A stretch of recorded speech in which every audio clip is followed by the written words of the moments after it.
And joining us now here on In the Circle, she's been a regular, especially this time of year. It's mayhem. Couldn't anybody better to have on than Kenzie Fowler, who got to do her first super regional this past weekend up in Los Angeles for a pretty dramatic supers. UCLA, Virginia Tech. She worked with Mark Neely, of course, obviously does games on the Pac-12 network, obviously All-American at Arizona, led Arizona to the National Championship Series in 2010. We could go on and on, but she's busy right now. Kenzie Fowler joining us. How does it feel to be coming back home after working a super regional weekend? Yeah, fresh off my flight back to Tucson, and it was such a rush. I mean, I've covered regionals the last 4 seasons, and so you get that, post feeling energy. But then when you're sending a team to Oklahoma City and it's one team on one team, there was nothing like it. It was a total rush. It was so much fun. Preparation wise for you, how different, if at all, compared to when you've worked regionals? Obviously, you have two less teams, so that's got to make it a little easier. But take us, what was it like preparing, going from a regional, then now you got to prepare for a super regional? Obviously, it helped you a little bit that it was UCLA, both of them. No, it feels like a vacation after regionals. Regionals is so tough. It's quick turnaround. You have no idea what your assignment is until the week of, and you have 4 teams, and they're usually from all different parts of the country, and you're trying to do them well and really study them in depth. So compared to that, it really felt so much easier, especially the fact that I had covered UCLA. It was my 3rd weekend in a row. So I covered their last Pac-12 series against Arizona and then just kind of stuck with them. So on that end, it was fun for me because then I get to dive deeper and I get to ask new questions every week. I get to follow up on storylines and can really follow the team a lot better than just dipping in for 1 week. So in that aspect, it was a lot more fun just to get to know the players a little bit more. That's a great point. I forgot about that, but you did work the Arizona UCLA series for Pac-12 Network and ESPN. I remember you worked with Courtney Lyle in person for that. I think it was the Friday night game that was on ESPNU, Yeah. and then obviously you did the whole series. So that was kind of unique that you got to do 3 straight weeks of UCLA. You had some suspense too. That regional UCLA Fresno, that winner's bracket game, Fresno State 3 outs away from knocking UCLA to the loser's bracket game. That turns into a wild game. Not to mention some exciting pitching you got to see. I kind of want to work backwards because that was a very underrated regional with Minnesota and Pfizer, and even that opening game against Docini and Fresno. That was a pretty intriguing regional, and it was kind of a prelude that UCLA has been tested here in the postseason. Oh, for sure. No, I feel like a lot of people weren't talking about that regional because it seemed, very, I guess, one-sided for UCLA. It didn't seem like they had a ton of competition because I guess the offensive numbers for those teams weren't great. So it didn't seem like they were going to be tested. So people's eyeballs weren't on that regional. But then when Fresno State and Haley Dulcini came in, you could just kind of feel everyone's looking at the score and here come the eyeballs and everyone's tuning into that game and they take it extra innings. And then, 1-run game in the championship against Minnesota with Autumn Keys and we saw Amber Pfizer in elimination. So yeah, that regional and the pitching, I was geeking out because every team in that regional had a serious ace. I called it the pitching regional, and it lived up to the hype. It did, and that kind of was carried over to the supers where Virginia Tech with their ace, Keely Richard, you got to see her 3 straight games. Old school. This is the old school way. This is something I feel like you would have done like 10 years ago. Very impressive. Beats them in the first game. Really pitched well in the second game. Late at the end of the third game, it looked like UCLA, maybe kind of wear her down a little bit. But still, just a junior, Keely Richard, you had to be impressed seeing her in person. Oh my gosh, it was such a thrill. She pitched her tail off the entire postseason. And even in that third game where all odds against her, that she's well scouted, that UCLA is having a plan. They're seeing her for the 3rd straight day, so they should be making adjustments. And I still thought she pitched well enough to win. I really did. There were a couple errors that Virginia Tech didn't help her with. They could have been out of an inning with a double play, a couple of home runs, could have been solo home runs.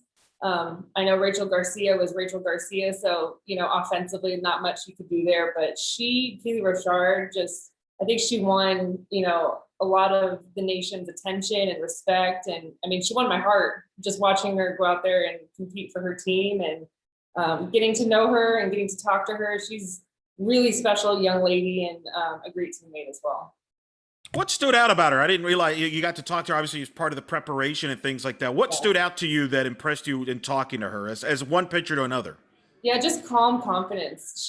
There's nothing, I guess, extra that she's going to put into even pitching against a team like UCLA. She was just very confident in what she was going to be able to bring to the table, and she was very confident about what her team could bring with her and how they were playing. They should have been confident because they played incredibly well in Tempe, and they played well in LA as well. But just very humble and very, very simple. It was, you said throwback, and she's exactly that. You can tell she's not buying into things. She's just very straightforward. Hey, I'm here to pitch. This is what I want to throw.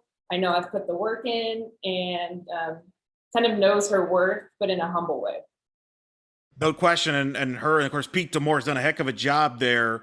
There's the program on the rise. He got to a regional final 2 years ago in Lexington. He said he learned lessons from that. And I think they'll learn lessons from this super regional. They pushed UCLA, taking that first game that took a lot of people by notice. That was the big talking point from late Thursday night going into that Friday night game. People were wondering what was going to happen here if an upset was about to happen. UCLA responded as champions, but they pushed them. Oh, I mean, and they don't have a senior on that roster. So you want to talk about experience and getting on that stage and feeling that energy of what it means to be in a super regional and be one win away from Oklahoma City for a young team. I tell you what, watch out next year. And he's a heck of a coach. You could tell that his players were ready to step on the field, which was a very daunting task. They were on the West Coast for 2 weeks straight and going so far over to LA, and they were ready from the first inning. If they can get another arm ready to help her and give her some innings, and if they maybe get a couple more pieces for their offense, serious contenders next year, because she is as good a pitcher. I mean, she's a pitcher that could be pitching in Oklahoma City. That's how talented she is. I agree. Could have been easily a top 10 player of the year finalist too. That case. So let's talk about UCLA here, because obviously they're very scrutinized. And I think you have a fascinating perspective having seen them the last 3 weeks. How do you feel about them now going into Oklahoma City? Do you feel they're battle tested and you feel them as the favorites? Do you still have some questions? I know people have kind of wondered about their offense a little bit. They did get Bubba Nichols back. That was a big revelation. And it seemed to be inspiring in talking to some of the players on the post game afterwards in that last game. That was inspiring, seeing her back on the field and in the lineup. It's interesting. I think this team is more talented than what we saw in 2019 because of Megan Framo in the circle. And I also think Rachel Garcia is better. I think she's a better pitcher than what we saw in 2019. She has more pitches. We saw that, what is it, yesterday? Today, Sunday, Saturday? We saw that in game 3. I don't know what the days are anymore. Saturday, that was game 3, yeah. Yeah, we saw it in game 3 where Rachel Garcia was throwing her drop ball. She was throwing her changeup a lot, and she has not had those pitches early in her career when she was player of the year. So I think she's a better pitcher.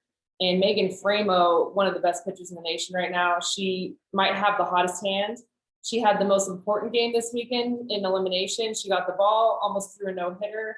So I think they're better for those reasons.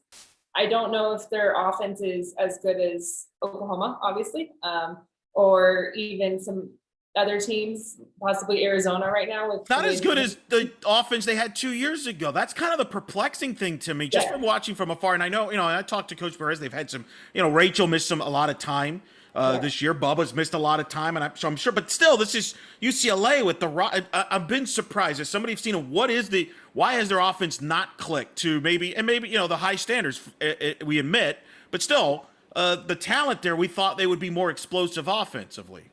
It's kind of. My perspective is that they have so much more depth than they did in 2019. It's almost like they have too many options. It's impossible to write the same lineup every single game. And so consistently, their lineup is never the same. It's always different. And I feel like sometimes, especially in postseason, that's hard to get in a rhythm and hard to, I don't know. It just seems like because they have so much depth, their lineup is different. Therefore, there's a lot of changes. But the reason I think they're better is because in the circle. And that's where postseason in Oklahoma City starts. It starts in the circle. It doesn't start on offense. You're not going to go in there and have home run derby because you're going to be facing the best pitchers in the country. You're going to win 3-2, 2-1, and they're comfortable with that. That's what they've done this entire postseason in the regional and even against Virginia Tech. So I think they're better because of what they have in the circle, and postseason starts with pitching.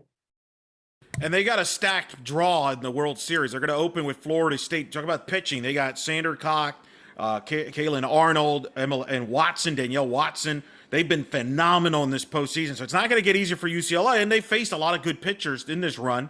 And then potentially they're going to get Alabama with Montana Fouts or Lexi Kilfoy. And then Arizona, who's back at the World Series. They do it on the road, sweeping Arkansas after winning their regional in a shootout against Ole Miss. But I think the encouraging thing about this weekend against Arkansas, Kenzie, is I saw a lot of that regional.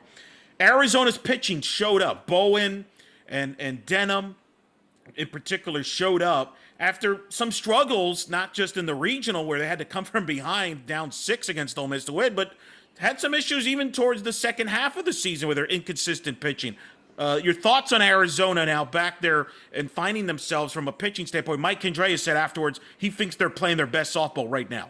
I think so too. I think it was huge for Arizona to go out of their bubble and go to a team that they never play. Arizona, Arkansas, like that's not a matchup we've ever seen. So I think mentally as a pitcher, I've been there where, especially this year in the Pac-12 when the Pac was beating up on each other for 4 games straight, sometimes it's really hard to get outside of your pitching mentality and just let your talents take over instead of worrying so much about what the other team is seeing from you. So I think mentally that's why their pitching was so good, is they just went outside their bubble. Nobody knew the scouting report. Nobody had at bats off of each other, and you can kind of start fresh and just attack with your strength. And they looked really sharp, and their offense had their back. And that's been my, I guess, worry about Arizona is if their offense doesn't show up, how are they going to win? So their offense showed up, and they got it done. Yeah, with Deja in particular and Palomino, and this senior class, I'm curious because you know that program well. In 2019, they got through the Women's College World Series for the first time since you led them there in 2010. That was a big relief. That was a big story. Mike Kendrea even admitted that there was a pressure there, and he's even said that he appreciates this now more because of that. Do you feel that experience will help them now, whereas now it's not like, oh, we got to the World Series. Now this particular group can focus on, hey, let's try to win a national title. It's not about just getting back there. 100%. I think if you ask anyone that, goes there as a freshman and then you're trying to get back, you're going to use that experience, no doubt. So the senior class is huge. I love that they were all able to show out and play well and not let the pressure of, returning for that senior season, that 5th year, and putting that pressure on themselves. So I think they're playing very free. And I think them going on the road was huge. I think if they even had that super at Arizona, not that I would be worried about their chances in Oklahoma City, but I feel better that they won on the road and they won convincingly. And they're also busing, or maybe flying, but they're going straight from Arkansas to Oklahoma City. So they're just going to be road warriors from this point on. And to me, playing the marquee game of day one, them and Alabama, that is going to be. We were supposed to see that opening weekend in Austin and part of that tournament. Hey, Weather kind of decided not to, but here we are. We're going to see them. Fouts and company, Kendrea, Patrick Murphy. The hoopla for this is going to be off the charts. 2 of the most charismatic head coaches in the sport, 2 marquee programs, 2 incredible fan bases. What do you kind of early thoughts on this? I mean, that's a heavyweight title fight here in round 1 for Arizona, dealing with Alabama, and then you got to deal with UCLA and Florida State, which the last time Florida State was in there, they won the national title in 2018. I feel like UCLA and Alabama roster-wise are very similar with how they play and what they have. Studs in the circle, nothing, sensational offensively, but really good talent, obviously. And and enough to really get it done and win a national championship, but it's nothing like maybe in Oklahoma. In those aspects, I wonder if we're going to get that UCLA Alabama matchup, but Arizona and Florida State to me are also very similar because they're kind of a mixed bag team. They have a ton of experience with seniors and national champs, but you don't really know what's going to be the story, whether it's going to be a pitching no-hitter because they have the talent, or we're going to see the Elizabeth Mason, Deja Molikola home runs. So very interesting. And then also that UCLA Florida State, those are the last two champs. So there's going to be some bragging rights for sure on opening night. That was a memorable 18 World Series where Florida State came from the losers bracket, eliminated Oregon, beat UCLA twice to get to the championship series, and then beat Washington. Florida State kind of won the unofficial Pac-12 title. To win the national title, may have to do it again. That's kind of so fascinating, eerily there. What is it about this senior class for Mike? Because there's a bond there. Like the seniors have talked about the affection for Coach Kendra and getting him back to Oklahoma City. And then Mike talked about this senior class being the one that kind of helped them get back there. And a lot of great stories within that senior class. Obviously, everybody knows Palomino with her injury history. What is it about this senior class that is going to go down as one of the probably most popular and great senior classes in the history of the program? Just how good they are. They're so good. I mean, and it's a big class. So you have 7 seniors who really are all starters, all Americans, and knowing them and covering them in different aspects as a person who lives in Tucson and as an alum, they're phenomenal people. So it just sets the tone for coach. And I think when you are a head coach and your senior class are not only your best players, but your best leaders, your best students in the classroom, you're going to love them because that's exactly what you want to coach. And so the fact that they're just getting it done with their bats, and you can kind of feel the chemistry and the energy, and there's just like an aura around that program right now. So it's very special to watch as an alum, and I'm really happy for coach. Huge too for the young players like Skupin and Charlize Palacios, and then that group too, to kind of get this experience, because that the baton will get passed to them, and that's kind of how this works at places like Arizona, is kind of moving the torch, passing the torch on to the next group to keep sending them to the high standards. Yeah, that's what's great about the roster for Arizona is you have those 7 freshmen, or you have those 7 seniors, but you also have a very big freshman class that is competing alongside with them. So it's kind of interesting when you look at their lineup, it's almost all seniors. And then you have 3 or 4 freshmen that are kind of sprinkled around the field around these seniors. So it's just very cool to see the program developing in that aspect. And there are some freshmen that don't start, but are very close to seeing the field next year and once the seniors graduate. So it'll be very interesting to see those freshmen that are starting this year, how they kind of continue that tradition and continue to carry the program and learn from this experience. 2 from the Pac-12 in Oklahoma City, a low number, but only 2 from the SEC, 2 from the Big 12. It's actually pretty balanced. 1 ACC, 1 from the Colonial JMU, big Cinderella surprise. But UCLA and Arizona getting there. And we'll get into some of the other Pac-12 teams there, but it's just kind of interesting. The more things change, the more they stay the same. Got UCLA and Arizona with the flagship here for the Pac-12 in Oklahoma City.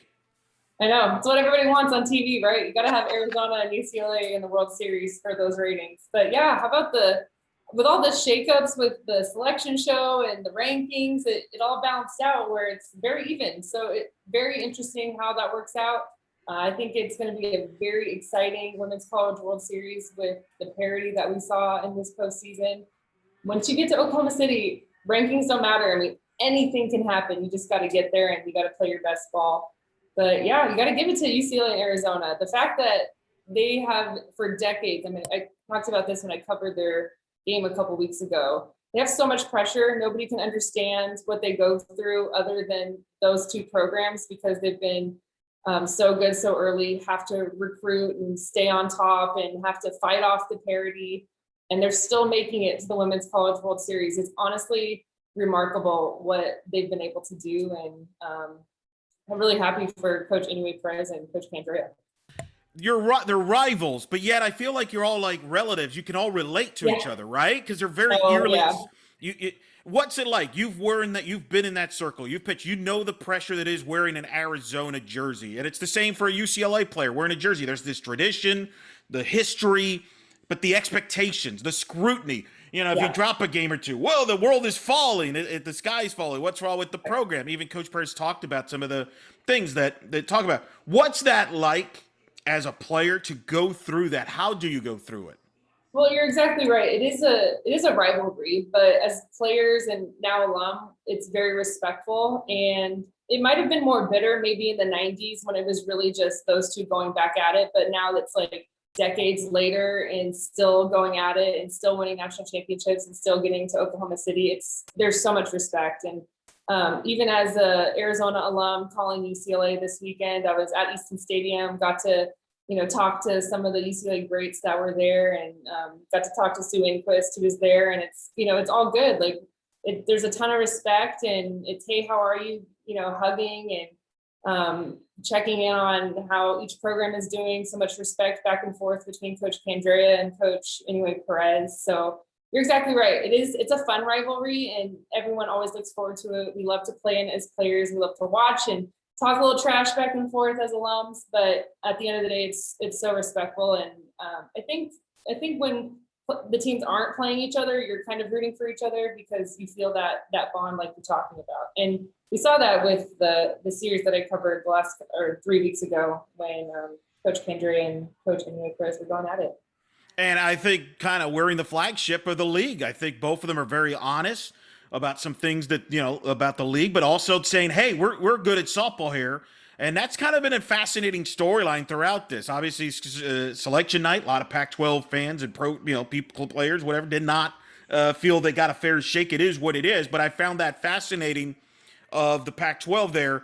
Washington obviously comes to mind. And I've said it on record. I didn't think they should have been a 16 seed. So I think they got a bad draw. But that being said, Kenzie, I thought two things struck to me watching Washington this year. The lack of a consistent number two really, I think, hurt them. They had to use Gabby more than maybe they would have liked, and she was phenomenal. Right, glad she's a top 3 finalist for Player of the Year.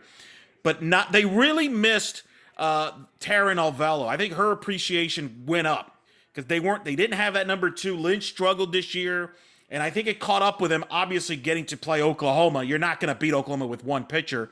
And then the other thing is their offense, for all the experience coming back, they had their struggles offensively, especially in the second half of the year. Stanford beat them twice. Pitching, they struggled against Michigan until that last game where they had that one big inning.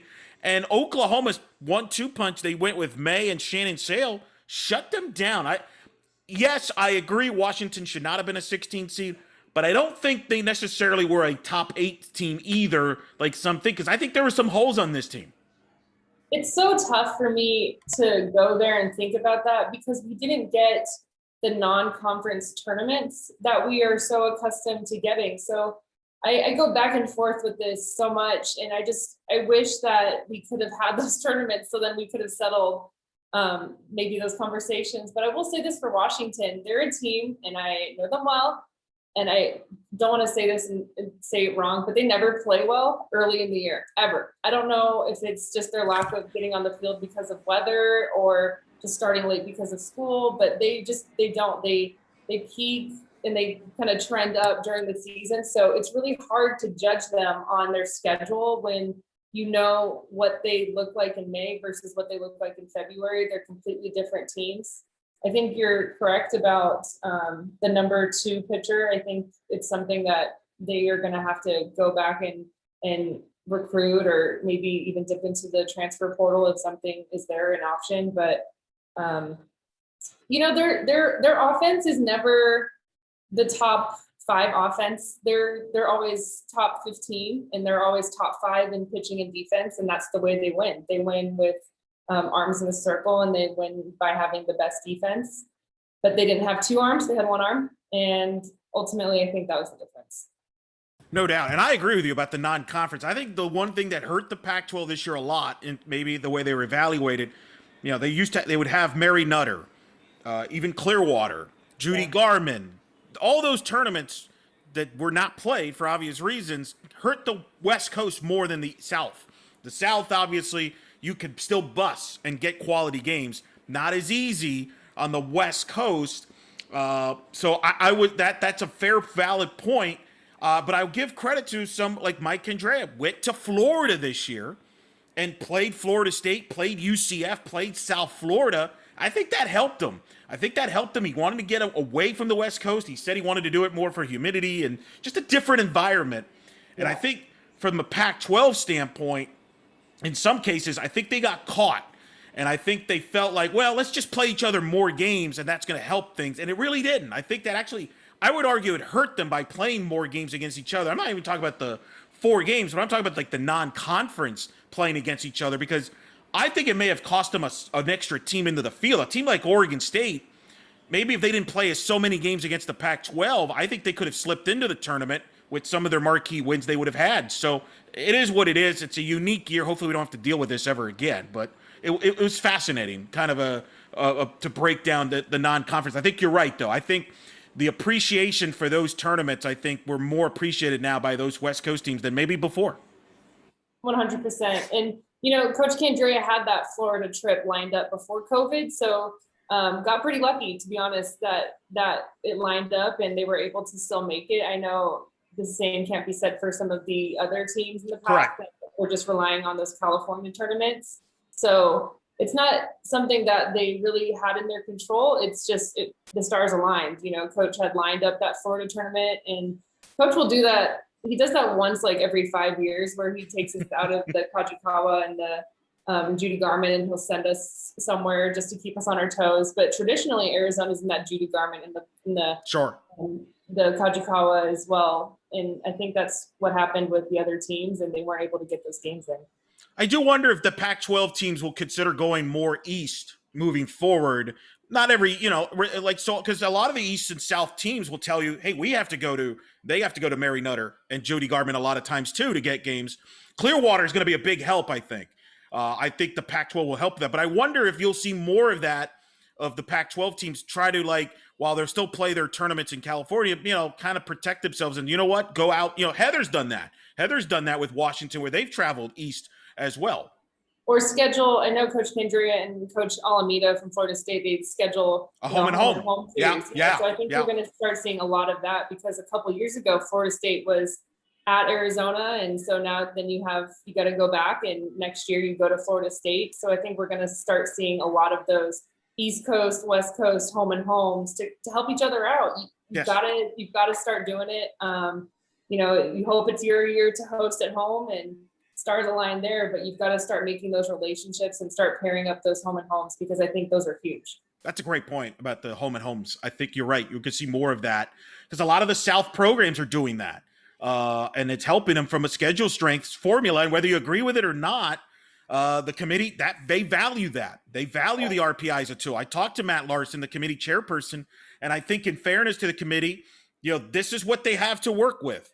And there's a lot of things they kind of have to deal with the 400-mile radius rule and things like that. So it's easy to kind of take shots at the committee, but there's more to it. And I give Heather Tart credit. She mentioned that she's very pro RPI and understands some of the things. So it's very fascinating. Kenzie Fowler joining us. We're solving the world of softball scheduling, just so we know. Let's quickly go through some of the other Pac-12 teams. Arizona State hosting, got beat by that Virginia Tech team that you covered. You probably watched a lot of video of that in preparation. I know Arizona State had some pitching issues in that regional. They were limited with some arms not available, evidently. But still, they got fortunate to get past that first game against Southern Illinois, and then Virginia Tech took it to them, and then BYU in a wild game eliminated them. Tough ending for Coach Ford in Arizona State. I was bummed I didn't get to watch the majority of that BYU ASU game, because I was calling, I can't remember what game it was, but I was calling a game that night in the regionals. So I caught the very last inning, but I was kind of checking Twitter during my game, and I saw Twitter was just going off about how wild it was back and forth. But yeah, they just kind of ran into a buzzsaw, and a buzzsaw was Keely Richard. I mean, how do you get past her if you're not at 100% health? So just kind of a bummer, and how they ended their season. I think they were a much more talented team than what they showed in that regional, but pretty young. And if they can get those arms healthy, and I think they need one more arm just for my comfort's sake to compete, to go where they want to go. And we know they can hit, and they have some young hitters that'll be back, but The Hackbarths are graduating, which is a big hole. I mean, those are two of the best players in the country, and unfortunately not getting as long a shot maybe in the postseason as they had hoped for. Yeah, got a chance to host. Of course, Oregon didn't host. Some thought they should have, some didn't. Of course, they get paired with Texas. That was a dramatic regional.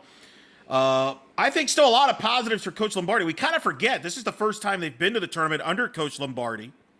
And I thought there was a lot of Brooke Yanez and company. They were impressive. I think the future's still bright at Oregon there. I know they felt maybe they should have hosted, but still, I think a lot of positives for them moving forward here. They beat UCLA a couple times this year. I know, their top 50 record is probably the reason why they didn't host, among others. But still, I think a program that has its best days are under Coach Lombardi era here ahead.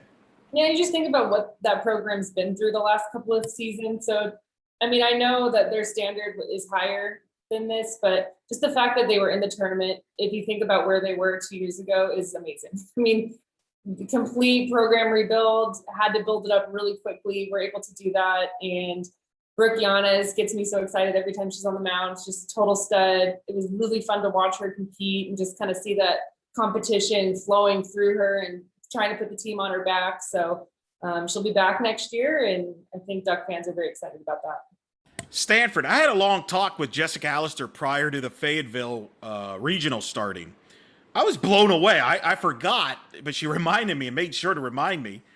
They didn't start practice till February. Practice. Yeah. Like, I was blown away by that. Pretty remarkable what they did considering how far behind they are.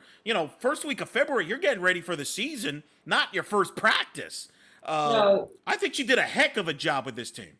You'd be amazed at, especially I was covering the LA regional, so I was covering Fresno State and Long Beach State, and the same thing with those teams in California. The fact that those teams were able to get to the postseason, win their conference, and then same with Stanford, do as well as they did in the Pac-12 when starting practice in February. It was all those teams did the same thing. It's just wild that they were able to do as well as they did and peak at the right time and fight through the UCLAs, the Arizonas, the Washingtons, through Pac-12, scrap together a couple of close wins. And I was really happy that they made it to the championship in Arkansas. I know they lost their first game and had to battle back. And after they lost that first game, I was sitting at home thinking, no, they can do this. Like, they can get back there. They can scrap it together. They have a really good freshman in the circle and a lot of water. And I think getting her that experience and letting her feel that taste of elimination and having to pitch with your back against the wall will be huge for the Cardinal next year. And Coach Allister, her, one of the best coaches in the pack, and she'll reload and they'll use that experience and try and be right back there next season. I thought they were peaking right at the end there. They split with Washington, I thought they were playing where you mentioned the youth. Yeah, I watched a lot of that regional. They lost to a really good South Dakota team that first game. Came back, played them again, and for the winner to go to the regional final. It was a 10-inning game. They pulled it out. Just didn't have the firepower there to beat Arkansas. I think that's the next step for her is, can she get some firepower in that offense to go along with the pitching, right? Like she used to have that at Minnesota with the Lindermans of the world and company like that when they were a power in the Big Ten. I think that's the big question is, can she bring some firepower offensively? That's the next step for them, isn't it? Literally the only thing they need is home run hitters. They have speed for days. They're one of the fastest teams in the country, and they have really good pitchers. And they play good defense. They just don't have home run hitters. They need home run hitters to help those speedsters get around the bases. And if they can get that next couple seasons, they'll be a very complete team. Yeah, it's tough to win without power in a league like the Pac-12, right? It's different. You can win games, but to really kind of compete at that level. You got to get that score up. Need those home runs. Yeah. All right, last thing. What is the keys for UCLA and Arizona here in Oklahoma City to being successful for either one there? Obviously representing the Pac-12, trying to keep the national title out west. What's the keys for both of those teams to have a successful run here at Oklahoma City and maybe bring back a trophy? Offense for both of them. Offense is the key because in different ways, because you know what you're going to get from UCLA with Rachel Garcia and Megan Framo. They're just so good. I mean, if they're gonna give up a run, it's gonna be 1 or 2. It's not gonna be 6 or 7. So the offense needs to try and get something for them and get some insurance for them. And then for Arizona, they need their offense to get going to take the pressure off the pitchers so they can pitch free and not have that pressure and not feel like they have to be perfect, which I have seen from the Arizona pitchers this year at times when their offense has struggled and then they kind of put more pressure on themselves. So for Arizona, if they can jump on the board first and show that they're going to have their pitchers back, I think their Hannah Bowen, and Mariah Lopez can pitch a little bit more freely and more confidently. And then UCLA, they just got to scratch a couple out. They got to get some runs on the board. And they weren't able to do that on the game 1 in the super regional. And they were able to do it in game 3. Bowen's really impressed me, their growth of Bowen. Yes. I saw her early March, obviously when they were in the Florida trip. If you would have told me she'd be like their game 1 starter, if you will, in a super regional, I would have said no way. But she has. How is she? Where have you seen her growth and maturation there? It seems. And Taryn, I spoke to Taryn, Coach Moat, at the beginning of the year. She told me about her and some of the youngsters they had behind the veterans, Denham and Lopez. But what have you seen from Bowen that seems like she's the future of this program? She doesn't have, the most amazing spin that you've ever seen. She doesn't throw the hardest, but her location is some of the best. She just does not miss. And she's very competitive in the circle. She likes to show a little emotion. I think the team likes to feed off of that. So when they see her in the circle, they know that they're going to get something competitive. I don't think she has the ability just to go in and shut anybody down, but she has the ability to consistently keep them in the ball game and consistently give them a chance to fight and stay in it. But her pitch location is so good, and that's why she's been getting the ball more. Is she doesn't walk people. She's not going to be a high strikeout kid, but she's going to pitch to contact and hit her corners, and she does a really good job. Yeah, I'm interested to see how she fares, and then Megan fares for UCLA. Because she pitched that big game 2, big time, was unbelievable. To the point where I remember you and Mark Neely were discussing about the possibility. I thought they were going to pitch her game 3. Right? Yeah. When I saw Garcia in the lineup, I said, "There's no way Megan threw a no-hitter last night. Are you kidding?" And then Garcia goes out and shows us why she's Rachel Garcia, and I'm okay. Why was I doubting her at all? I mean, she's Rachel Garcia. She's amazing. So, but no, Megan looked so good game 2. It was fun to watch her. She was no fear. Think about that game. They're the defending champs. If they lose, they're done. And they send out a sophomore when you have the 2-time player of the year on the bench. I mean, what a moment. It was the biggest game in her career, and she just met the moment. It was fun. Big time. And that could be the difference with this team. And I agree with you. You mentioned earlier why you think they're better than 19, because in 18 and 19, they pretty much rode Rachel. They don't have to do that here. They don't.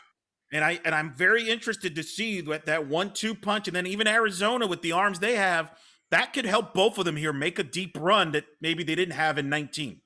Yes. And so you just have to wonder about the teams like James Madison and Georgia. How far can they go? It's one thing to take it through regionals and super regionals. When you get to Oklahoma City, you're facing the talent, right? So, they can do it. It's been done, but it's a lot harder nowadays just because how good these offenses are. Well, especially if you get to that elimination Saturday where you got to play multiple games and now you're playing catch up. It's difficult. Yeah. You have to do it with a staff. Florida State showed that in 18, among others. So yeah, I think the last 6 champs had 2 legit arms. The only outlier really was UCLA. Yeah. No, I think you're right. That's fair. Because Oklahoma had 2 arms. Florida State had the 2 arms with Hanson. Paige Parker did it. That was mostly. Yeah. Yeah, Paige Parker did it mostly. But everyone. But you had Paige Lowry there too. Yeah, the second one you had Paige Lowry.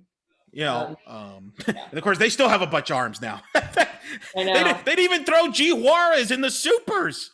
I know. Scary. Wow. All right. There's so many teams this year though that have you noticed that you don't know what you're gonna get from the pitching staffs? Yeah. It's very, I don't know. I feel like it's a trend this year where you know what you're gonna get offensively, but all these big time teams are rotating their number ones. It's very interesting. It's just frightening what they're doing at Oklahoma. Nicole May, they throw the youngster who talking to people, they feel that she might be the best arm right now they have, but she's so young. And then you got Shannon Sales had a great year. You still got G Juarez. And it's kind of overlooked because they score 1,000 runs a game. So we got to find something to nitpick. And they give up some runs against Wichita, but Wichita's a good offense. But man, I will say the older pitchers are so scouted. There's so much film. True. And so sometimes, I had my most success as a freshman, and you're unknown, and there's no film on you. Nobody has that data where they can really break it down your entire career. Some of these pitchers are super seniors, so they've been in the game for 5 years now. So I think that plays a part of it. Kind of saw that with Rachel Garcia, where Virginia Tech, you could tell they were really sitting on her curveball. And then it was nice for me to see her come out game 3 and give them a different look. That's what you got to see from an elite pitcher like that. You got to show them some changeups and drop balls, which she didn't show on game 1. So I think that scouting of those older pitchers has to do a lot with that. No doubt. I mean, and I've heard people say that the toughest year for a pitcher is actually the sophomore year, not the freshman year. Yes. Because the sophomore year, they got a book on you now. Yes. And now it's like, that's the year you learn, oh, wait, I have to adjust? This is not working? This worked last year, right? Got to learn some new pitches, got to change some grips. Yep. Yeah, especially with all the technology now. It's going to be incredible. But, hey, look, you've talked a lot this week, so I'll let you go. But I just want to say it was awesome. Rest now. Yeah, right? But yes. It was awesome seeing you doing the supers with Mark Neely. I thought it was fantastic. I was so happy for you getting that exposure. I know it was a thrill for you to be part of it. And, we'll see you still on Twitter there. I'm sure you can still have some comments here and there throughout the world. Yeah. Now I can fan it up and rest my vocals and just let my thumbs go to work and tweet with everybody else. So, but thank you so much. I really appreciate it. It was a blast. And I mean, for me in my broadcasting career, it was a pretty big moment. So thank you. Well deserved, and hope to see more of that. And we'll see if we try to sneak you back in here during the World Series, depending on how your vocal cords are going and your voice, how things are going. But until then, take care, and we'll talk soon. Yes, can't wait.